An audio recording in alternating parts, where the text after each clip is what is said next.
कैसे कब आएगा नोटिफिकेशन की जब आप जिक्र करते हैं तो इनको आश्वासन दिया गया है कि आप लोगों की नियुक्तियां जो है जल्द ही शुरू होगी और इसका नोटिफिकेशन भी जल्द आ जाएगा। अब इन लोगों का कहना है स्पष्ट तरीके से कम इस बार चुनाव से पहले हमारी नियुक्ति शुरू हो चाहे ना हो, कम से कम नियुक्ति होगी इसका विज्ञापन तो ला दीजिए।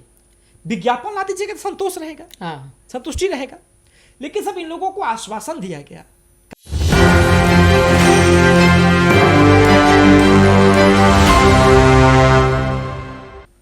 नमस्कार, आप देख रहे हैं एक न्यूज़ 24। मैं हूं आपके साथ हिमांशु तिवारी। दफेदार चौकीदार अभी फिलहाल में इतना बड़ा आंदोलन किए हैं, धरना प्रदर्शन किए हैं, तो हमारे साथ मौजूद हैं हमारे सीनियर रिपोर्टर साहिल जी। तो कब आएगा नोटिफिकेशन साहिल जी? देखिए, स्पष्ट तरीके से आपने चौकीदार दफादार का जिक्र किया, तो चौकीदार जो दफादार का आप जब जिक्र करते हैं तो हाल ही में उन्होंने बहुत बड़ा आंदोलन किया था। बहुत बड़ा आंदोलन, कई जगह बैरिकेटिंग लगे हुए थे, एकदम बैरिकेटिंग को धराशाही करते उखाड़ कर फेंक दिए गए। क्योंकि कई लोग ऐसे हैं जो कि ये लोग ना जाते हैं पुलिस में ताकि नौकरी करते हैं, कई लोग ऐसे हैं जो जाकर के इनकी नियुक्तियां होती है तो ये लोग दफेदार चौकीदार का नौकरी करते हैं। तो स्पष्ट तरीके से कब आएगा नोटिफिकेशन की जब आप जिक्र करते हैं तो इनको आश्वासन दिया गया है कि आप लोगों की नियुक्तियां जो है जल्द ही शुरू होगी और इसका नोटिफिकेशन भी जल्द आ जाएगा। अब इन लोगों का कहना है स्पष्ट तरीके से कम इस बार चुनाव से पहले हमारी नियुक्ति शुरू हो चाहे ना हो, कम से कम नियुक्ति होगी इसका विज्ञापन तो ला दीजिए। विज्ञापन ला दीजिएगा तो संतोष रहेगा, संतुष्टि रहेगा। लेकिन सब इन लोगों को आश्वासन दिया गया, कहा गया कि जाइए, अगर आप बातों पर अड़िग है तो संगठन से बात कीजिए, उसके बाद जवाब ला के दीजिए और आकर के आप चेक कर सकते हैं कि आपका जो मांग है वो पाइपलाइन में कहां तक पहुंचा है, आपके मांगों का स्टेटस क्या है। ठीक है, तो ये देखना बहुत दिलचस्प होगा कि कब तक इसका जो है नोटिफिकेशन आएगा।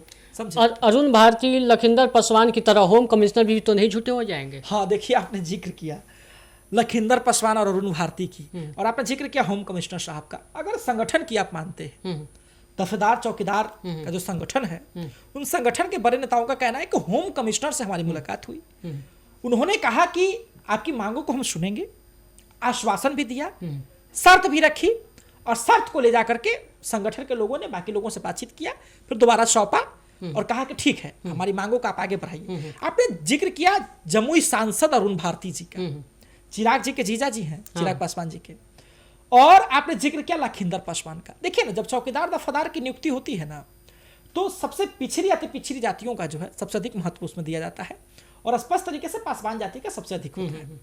तो जमुई के जो सांसद हैं, वो पहली बार जब इन लोगों का आंदोलन हो रहा था, जब ये लोग आमरण अनशन पर थे, तो वही आकर के जूस पिला करके इन लोगों के अनशन को तुड़वाए थे। अच्छा। लेकिन उसके बाद फिर कुछ नहीं हुआ।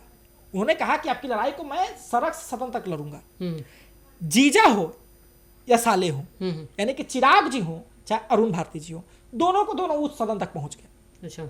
सांसद है ना अरुण भारती जी, चिराग जी भी सांसद, चिराग पासवान तो जो केंद्रीय मंत्री भी बन गए, लेकिन इनकी बातें नहीं उठी।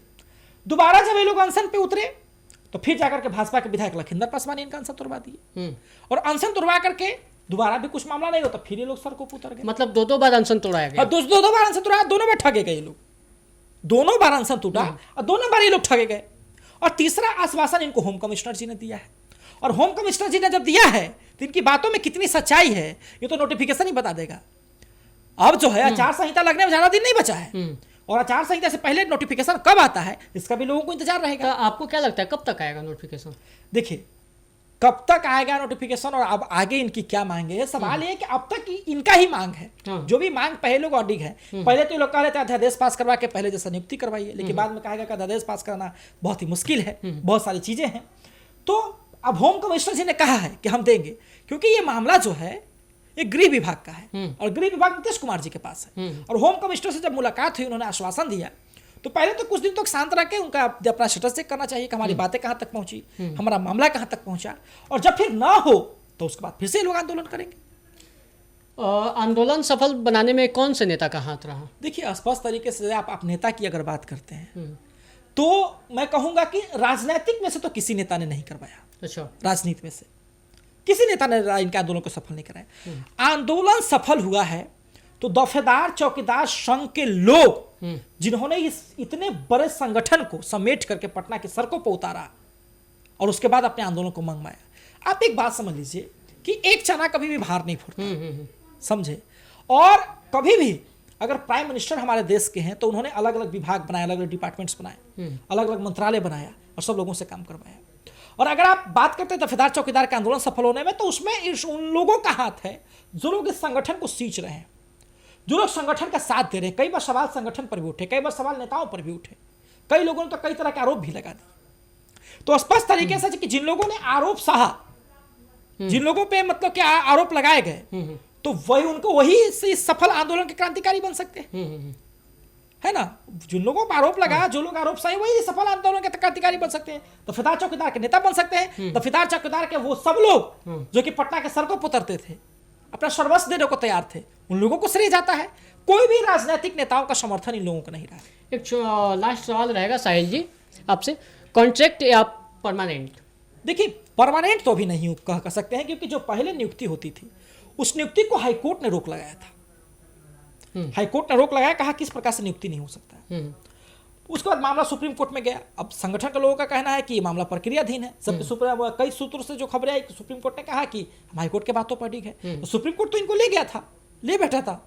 अगर यदि होम कमिश्नर की बातों पर इन लोगों को कॉन्ट्रैक्ट पर भी अगर जॉब मिलता है तो ठीक है, क्योंकि अगर हाईकोर्ट की बात माने तो इन लोगों का तो खत्म है मामला खत्म, भैया नहीं होगा।